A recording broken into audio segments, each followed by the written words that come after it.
Olá a todos, sejam mais uma vez bem-vindos ao canal do professor Anatólio Arce.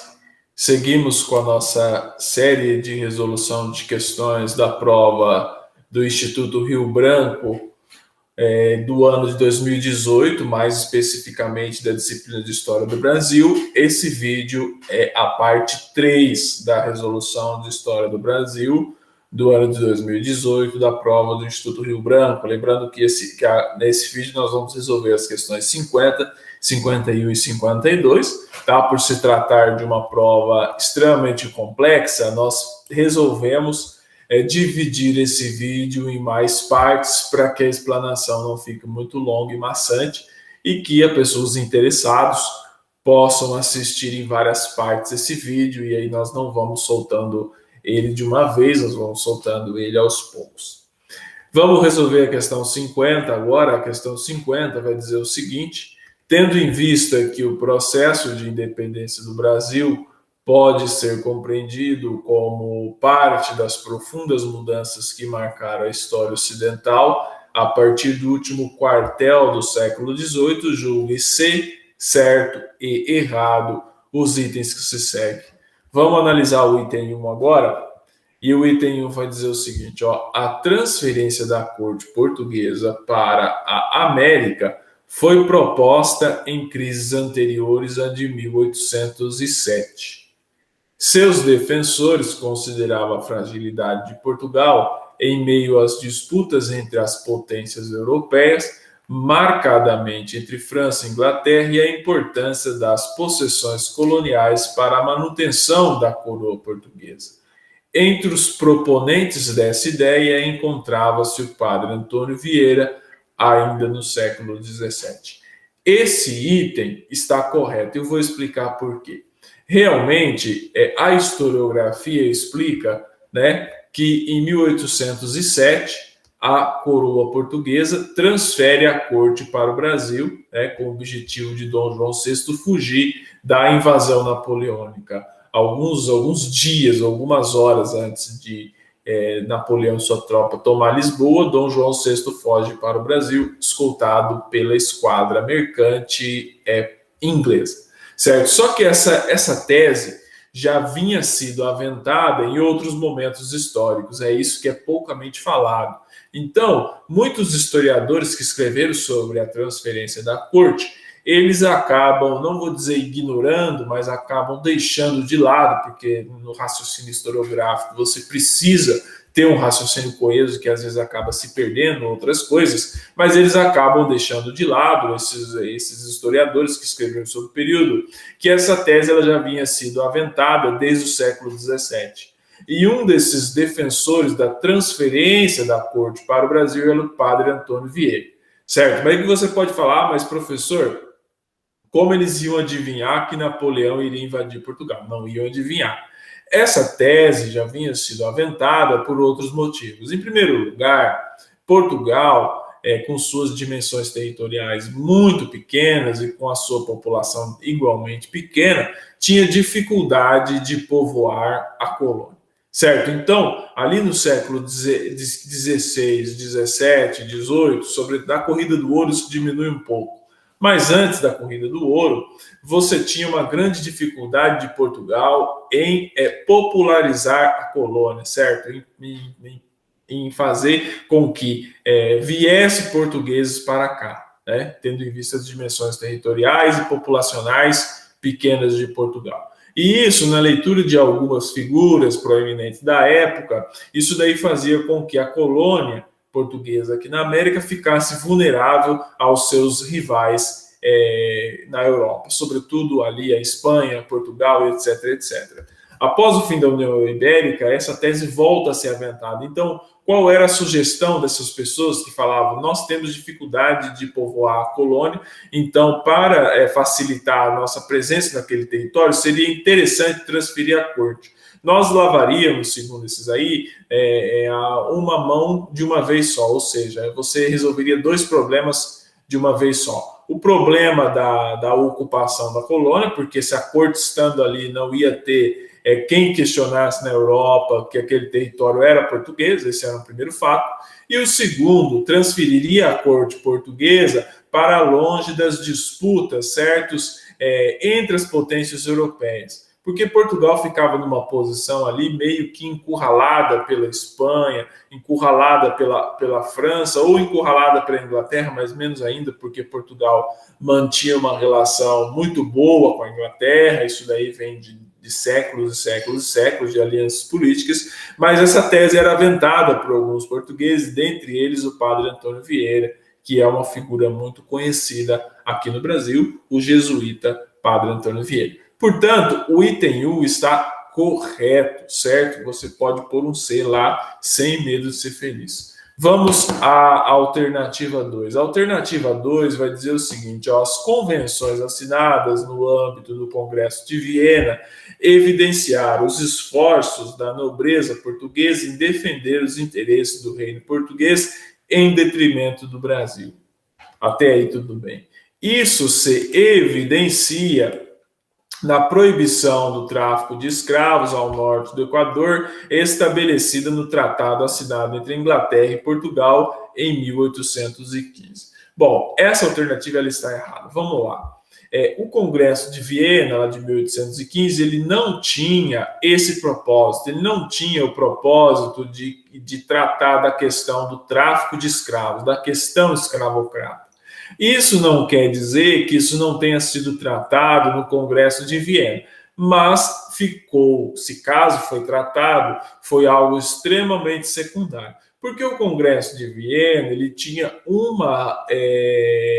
propósito geral, que era, a partir da derrota de Napoleão, em 1815, lá do Waterloo, certo? O Congresso de Viena visava tentar restaurar a ordem, certo, geopolítica, a ordem política de antes de 1789, antes da Revolução Francesa, de todos os desdobramentos que vieram depois. Então, ele era um congresso restauracionista. Ele buscava restaurar a ordem vigente pré-Revolução Francesa. Então, essa que era a questão central do Congresso de Viena, e você não pode atrelar a questão da proibição do tráfico de escravos, que foi uma imposição inglesa a Portugal, e que Portugal nunca cumpriu de fato, certo? Antes de 1888, quando houve a abolição da escravatura no Brasil, Portugal nunca cumpriu de fato as exigências inglesas no tocante ao tráfico de escravos.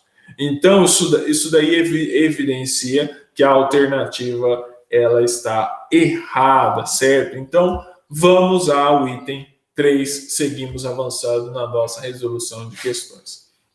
O item 3 vai dizer o seguinte: o vintismo pretendia a regeneração e a atualização da tradição política portuguesa, o que se desdobrava na elaboração de uma Constituição, tendo o movimento eclodido em agosto de 1820 na cidade do Porto, com a rápida adesão de Lisboa. As notícias chegaram posteriormente às províncias do norte do Reino do Brasil. O Grão-Pará declarou sua adesão a ele em janeiro de 1821, enquanto a Bahia se manifestou favorável a ele em fevereiro do mesmo ano. Essa alternativa ela está correta e eu explico por quê. O vintismo, primeiramente vamos contextualizar o que é o vintismo, certo?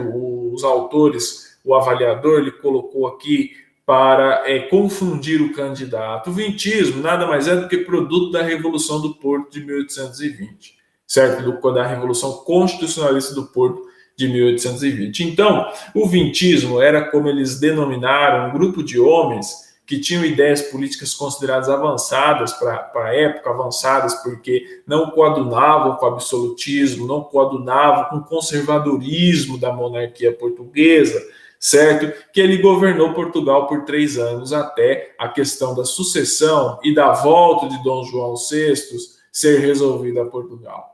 Então, Dom João VI, que estava no Brasil, ele retorna a Portugal em 1821, deixando o seu filho Pedro, né, o príncipe regente que vai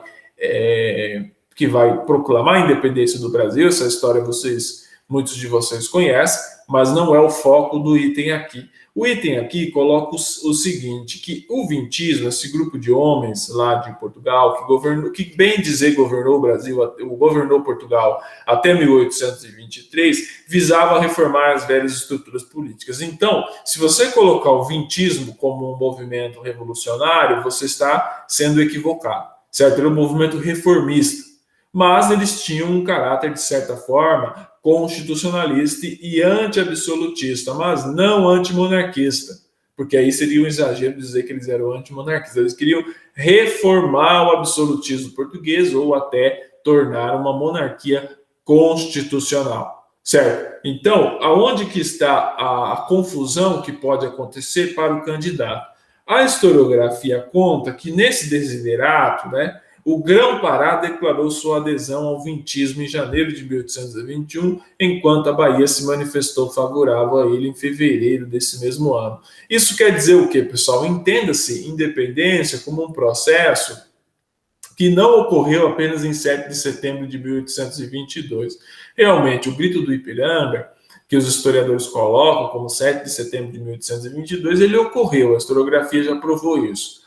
Mas as notícias e toda a consolidação da independência foi um processo que durou mais alguns anos. Por exemplo, imagine, candidatos, como que era para chegar uma notícia do Rio de Janeiro para a Bahia nessa época. Não é como hoje, que você coloca na internet ou coloca na imprensa, como era em algumas décadas atrás. Demorava-se muito tempo para as notícias chegarem de um local para o outro. Lembrando que você não tinha estradas como se tem hoje, ligando o Rio de Janeiro a Salvador, certo? Então, você não pode fazer uma leitura desse momento histórico com as possibilidades, com o contexto do momento histórico atual. Então, o Grão-Pará declarou, sim, sua adesão ao vintismo, certo? Em janeiro de 1821, ou a Revolução do Porto, como colocam alguns autores, e a Bahia também se manifestou favorável a ele em fevereiro desse mesmo ano. Lembrando que somente por volta de 1823 que os portugueses são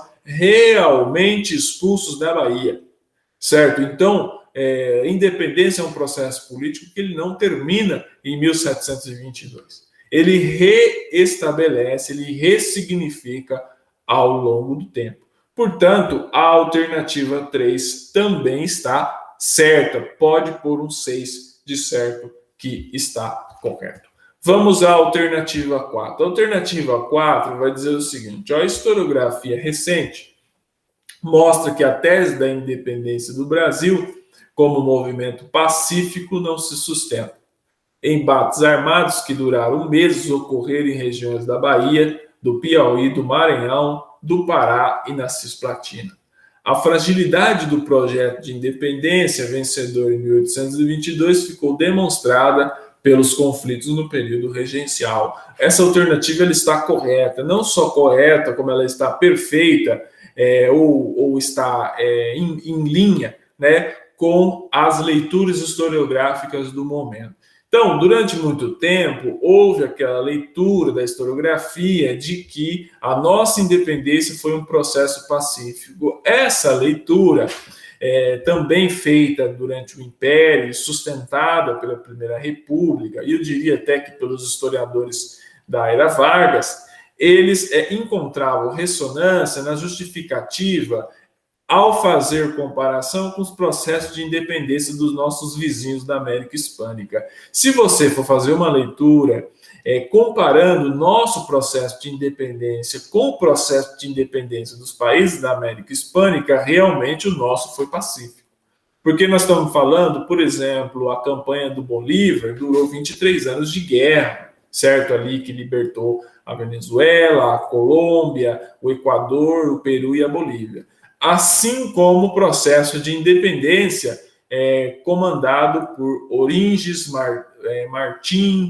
Martim, por outros libertadores da América, ou também o processo lá no México, com Iturbe, que foi seguido por um grande derramamento de sangue entre os monarquistas e os republicanos, certo? Então, realmente essa leitura pode ser até que encontre ressonância quando você faz a comparação com os países da América Hispânica. Entretanto, as leituras mais recentes elas estão desmontando esse caráter de que foi um movimento pacífico.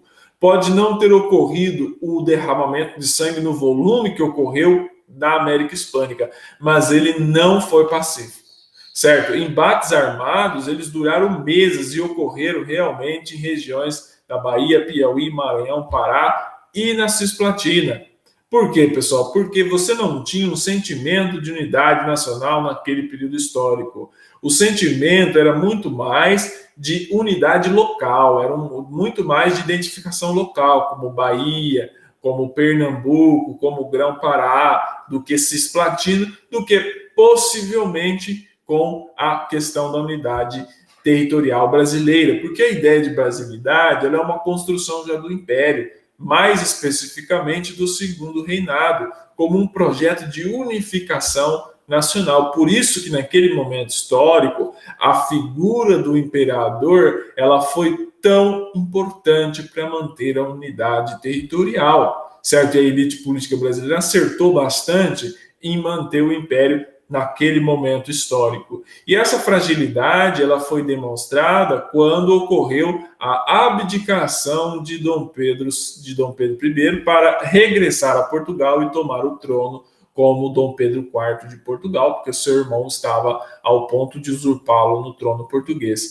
E o seu filho, Dom Pedro II, Dom Pedro de Alcântara, foi deixado aqui então com 5 anos de idade, já em regime de regência. Esse período de 1831, que é a abdicação de Dom Pedro I e sua ida para Portugal, até 1840, com o golpe da maioridade, em que aos 15 anos Dom Pedro II é proclamado imperador, é o período conhecido como regencial. E foi um período histórico extremamente conturbado da história brasileira, em que essas rivalidades regionais e a fragilidade regional da independência enquanto projeto, ela se desnudou nesse período histórico em vista do tanto de problema e de revoltas locais que teve no Brasil nesse período.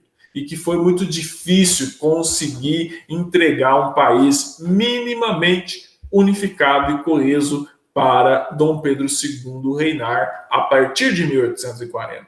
Então, essa é uma leitura muito mais recente, mas é uma leitura da qual eu concordo muito mais e que a prova está em linha, em consonância com essa leitura. Portanto, o item 4, a alternativa é C de correto.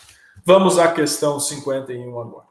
A questão 51 vai dizer o seguinte: as disputas entre Dom Pedro I e a Câmara dos Deputados marcaram o primeiro reinado e resultaram na abolição do imperador, na abdicação do imperador, melhor dizendo.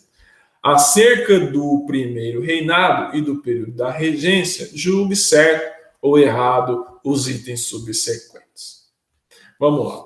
O item 1 vai dizer o seguinte: a Constituição de 1824, conhecida como Constituição da Mandioca, foi elaborada com base no projeto votado pela Assembleia Constituinte Legislativa, fechada por Dom Pedro I no ano anterior. Seu texto foi enviado para as câmaras municipais das principais cidades do Império, as quais juraram cumpri-la sem contestação. Essa alternativa ela está errada. Onde que está o erro? Realmente, a Constituição de 1824 ela foi elaborada, mas não foi com base no projeto votado pela Constituinte Legislativa, fechada por Dom Pedro I no ano anterior.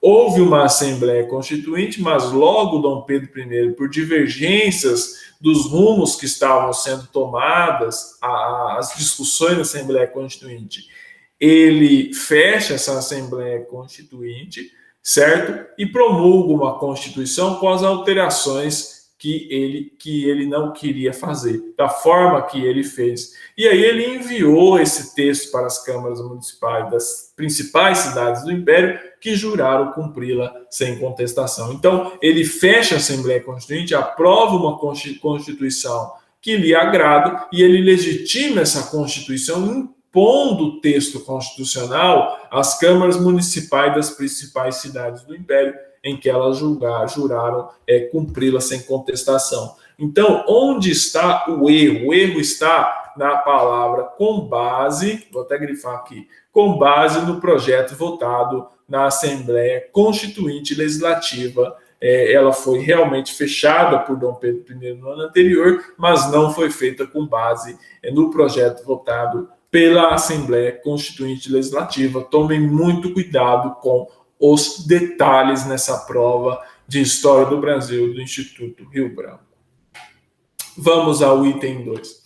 O item 2 vai dizer o seguinte, a política exterior adotada pelo Império no primeiro reinado recebeu duras críticas da Câmara dos Deputados. A condução da Guerra da Cisplatina, o envolvimento com as questões da sucessão portuguesa e os termos dos tratados de amizade foram retratados na tribuna como fruto do governo pessoal e centralizador de Dom Pedro I. Essa alternativa ela está correta. A forma como Dom Pedro I conduziu ou não conduziu a questão da Guerra da Cisplatina, certo? Em que ele perdeu a província da Cisplatina, no caso onde hoje é o Uruguai, certo?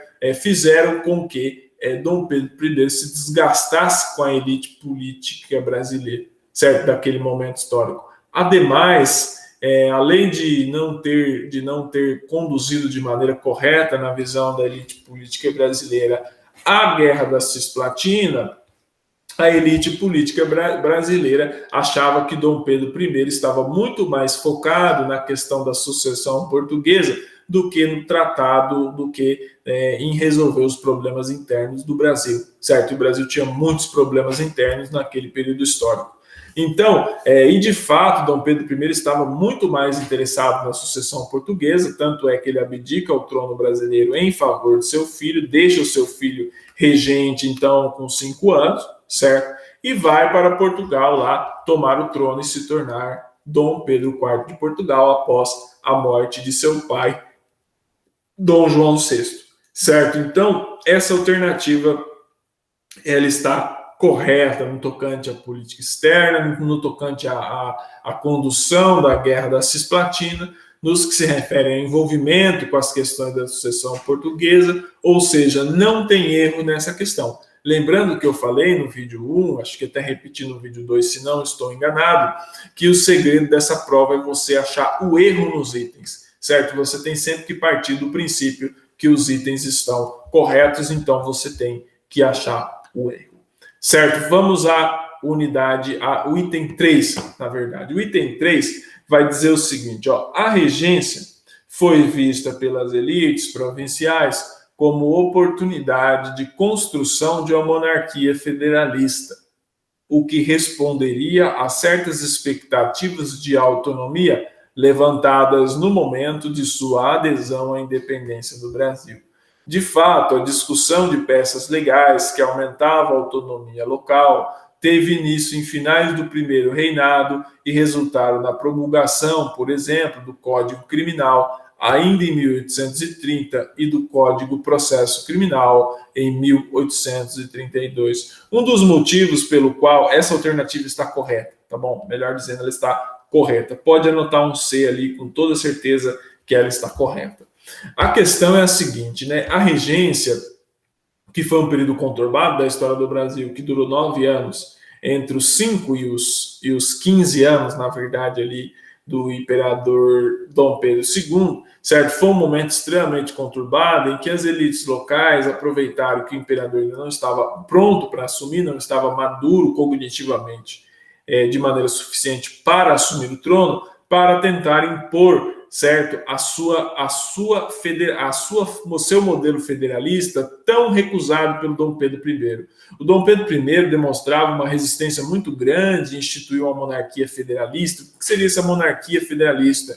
Em que você dava mais autonomia às elites locais, certo? Isso daí fez com que desgastasse bastante essa resistência do Dom Pedro I em oferecer autonomia às elites locais, certo, às autoridades locais, fez com que desgastasse bastante, certo, a relação de Dom Pedro I com as elites locais. Isso foi um dos fatores que levou à sua abdicação em 1830. Um dos fatores, porque o principal foi a sua sanha em tomar o poder de seu irmão, Dom Miguel, lá em Lisboa, certo? E aí o que aconteceu durante esse período de 9 anos, em que as elites, em que você tinha a regência? As elites locais aproveitaram para criar uma situação política, de certa forma, que ampliasse o poder das cidades e dos estados, o poder local, o poder dessas autoridades locais.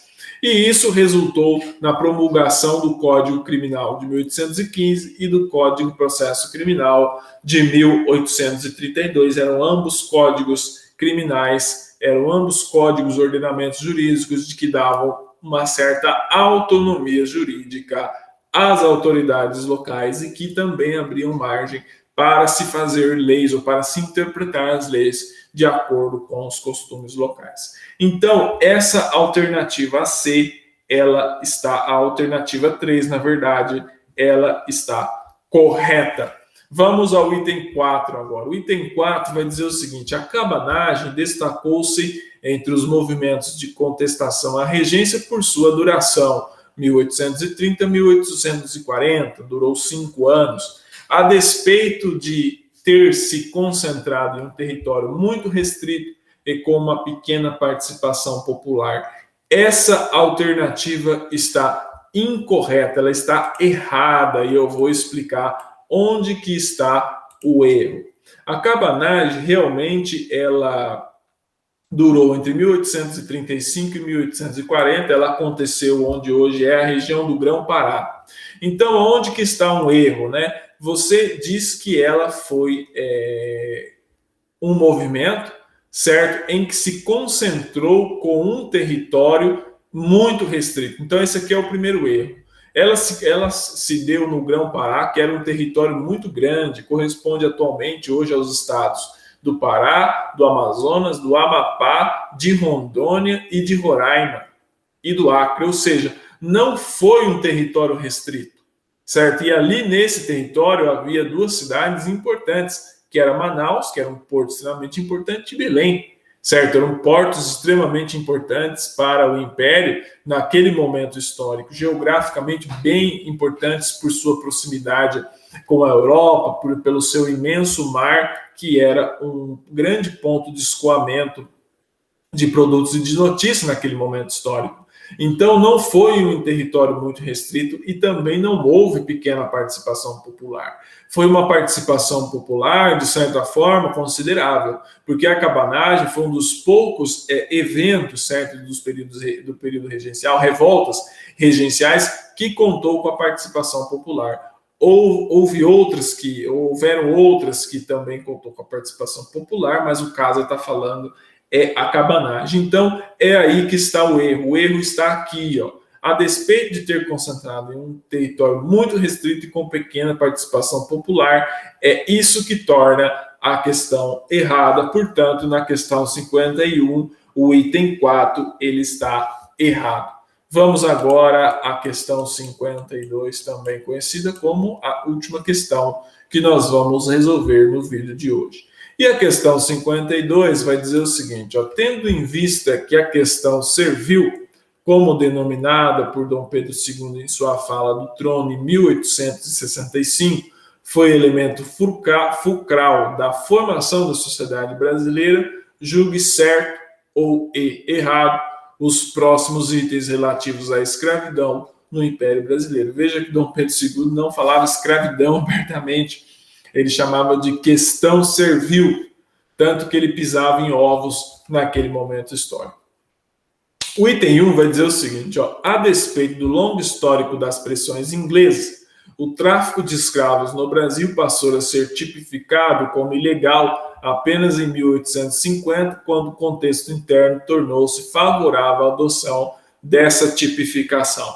Essa alternativa está errada, certo? Se caso essa alternativa ela acabasse aqui, por exemplo, certo? Se ela acabasse aqui, ó, a despeito do longo histórico de pressões inglesas, até aí tudo bem, houve sim um longo histórico de pressões inglesas sobre o Brasil, para o Brasil abolir o tráfico de escravos, mas a lei Bill Aberdeen, que que tipificou como ilegal o tráfico de escravos, ela não veio em 1850, ela veio em 1848.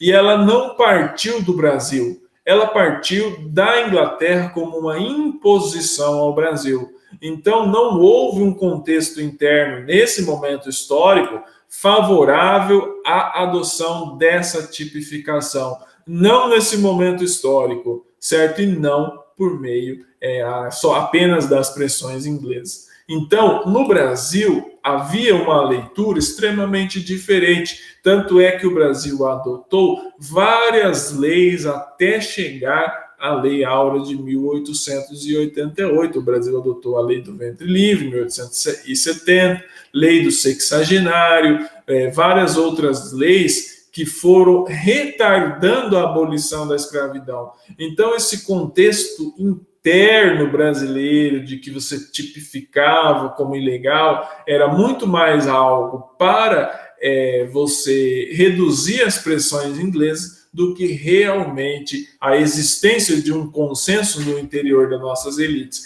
Esse consenso do interior das nossas elites de que a escravidão era algo obsoleto e que nos envergonhava, veio somente na década de 1880 e ainda com muita resistência, certo? Então, essa alternativa, ela está errada. Vamos ao item 2.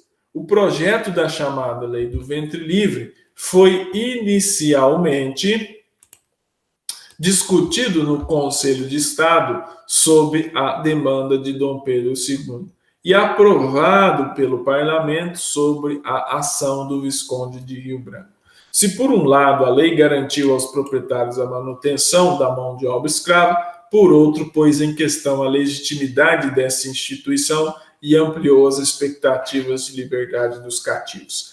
Essa alternativa está certo, e eu vou explicar por quê. O Dom Pedro II, pessoalmente, ele era favorável à abolição da escravidão, ele pessoalmente, mas não como um imperador, ele não tinha força para promulgar naquele momento histórico a Lei Áurea. Então, qual foi a saída que ele encontrou para reduzir as pressões inglesas? Ele estava ali no meio termo entre as pressões vindas da elite escravocrata que sustentavam o governo dele, sustentavam o império dele, e por outro lado ele resistia às pressões da Inglaterra. Então ele tinha que pisar em ovos entre esses dois grupos, certo? Então, o que ele fez? Qual foi a opção que ele adotou? Criando leis que fossem abolindo a escravidão aos poucos, que fossem libertando os escravos aos poucos. Algumas dessas leis, como por exemplo a Lei do Ventre Livre, que foi discutida pelo Conselho de Estado, sob demanda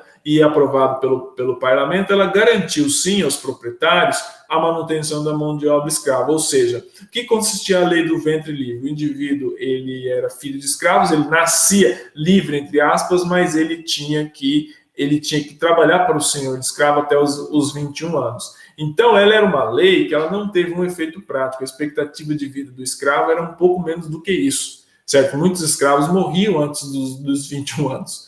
Ou seja, porque o trabalho era muito pesado, ou seja, ele estava livre, mas estava livre só depois dos 21 anos, certo? Porque ele tinha que compensar com o seu trabalho escravo, o senhor tinha que indenizar o senhor com trabalho escravo até os 21 anos. Então eles chamaram essa lei de Lei do Ventre Livre, certo? Mas não tão livre assim. Posteriormente eles promulgaram a Lei do Sexagenário, em que todo aquele escravo acima de 60 anos, o que eram casos raríssimos, um escravo chegar a 60 anos naquele momento histórico.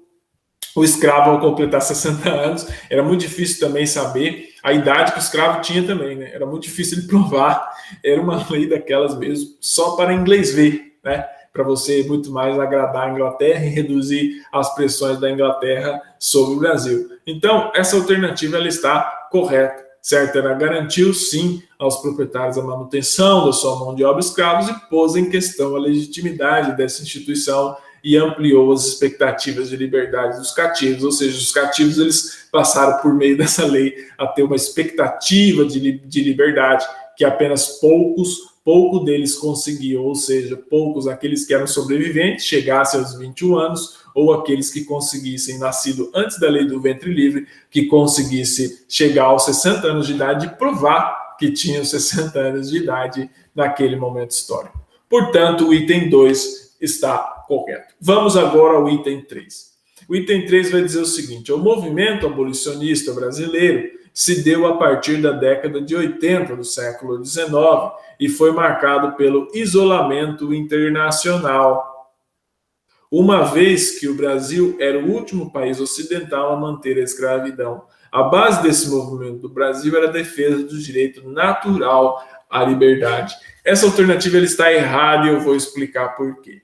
Primeiro, quando você fala que o movimento abolicionista brasileiro se deu a partir da década de 1980 do século XIX, está errado. O abolicionismo, ele era um movimento, certo? Que tinha pouca capilaridade antes de 1880, obviamente, que a partir de 1880 os abolicionistas ganharam muito mais corpo, certo? No espaço público, no que era conhecido como espaço público na época. Então a gente não vai entender o espaço público de 1800 do Brasil de 1880, o espaço público do Brasil de 2021, pelo amor de Deus, tá? Mas você tinha, certo, em 1880, um cenário muito mais favorável à questão da abolição da escravidão, mas o abolicionismo, ele era um movimento, certo, que já existia antes mesmo do processo de independência. Ainda muito tímido, ainda muito incipiente. E ele não foi marcado pelo isolamento internacional, pelo contrário, tinha um apoio internacional à causa abolicionista, certo? Outra coisa que também nós temos que desmitificar: o Brasil ele não foi o último país do mundo ocidental a abolir a escravidão. Ele foi um dos últimos países. Então tome muito cuidado com o determinismo nas provas. O determinismo acaba derrubando as pessoas, acaba derrubando aqueles candidatos mais apressados. Certo? Então, o Brasil foi um dos últimos países a manter a escravidão, mas não o último, certo? Não estava sozinho, estava praticamente sozinho. E a base do movimento do Brasil era a defesa do direito à liberdade. Se fosse só essa parte aqui, certo? Estaria correta, porque realmente você tinha, dentre os abolicionistas, muitos racistas. Eles eram racistas, muitos daqueles ali falavam: eu sou contra a escravidão, porque é o direito natural do ser humano à liberdade, mas o negro é uma raça inferior, e por isso nós temos que manter. Eles acreditavam que o negro é uma raça inferior, mas hoje em dia, pelo amor de Deus, que alguém pensar assim, né gente, é para acabar, né? Eles acreditavam que o negro era uma raça inferior e que o Brasil tinha que ser purificado com a vinda de raça branca, motivo pelo qual incentivou-se a imigração europeia a partir desse momento histórico, ou intensificou-se o incentivo a vinda de europeus para cá com o projeto de embranquecer o Brasil, certo? Portanto, o item 3 está incorreto, está errado, certo? Está incorreto no tocante ao que aconteceu historicamente. O item 4 vai dizer o seguinte: o fortalecimento das ideias racistas foi um dos desdobramentos da ação denominada Geração 1870 e influenciou a condução dos debates acerca da escravidão em seus anos finais, e principalmente sobre a eleição da imigração europeia como caminho preferencial para a formação da mão de obra assalariada pós-abolição. Essa alternativa está correta, não somente correta, como ela está perfeita, em consonância com os documentos históricos. Aquilo que eu falei agora há pouco: ideias racistas também estavam habitando a mente de pessoas abolicionistas, sobretudo da denominada Geração de 1870.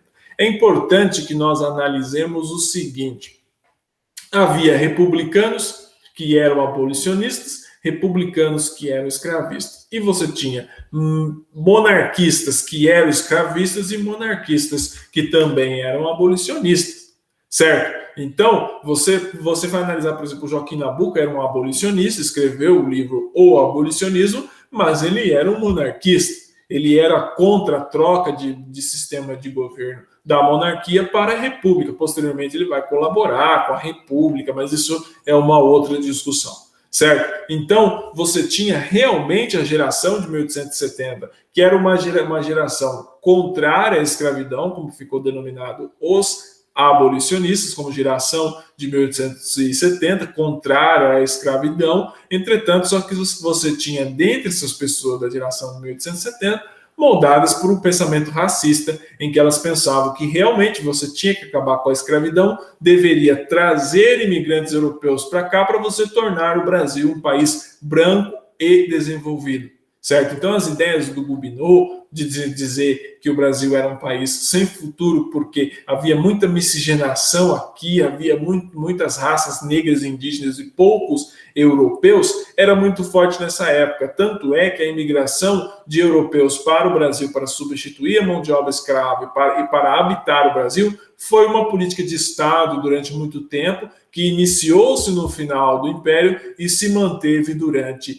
praticamente toda a Primeira República. Portanto, o item 4 da questão 52 está correto. E assim chegamos ao final do terceiro vídeo da nossa resolução de questões da disciplina de História do Brasil, da prova do Instituto Rio Branco de 2018, e seguimos com os nossos estudos. Muito obrigado.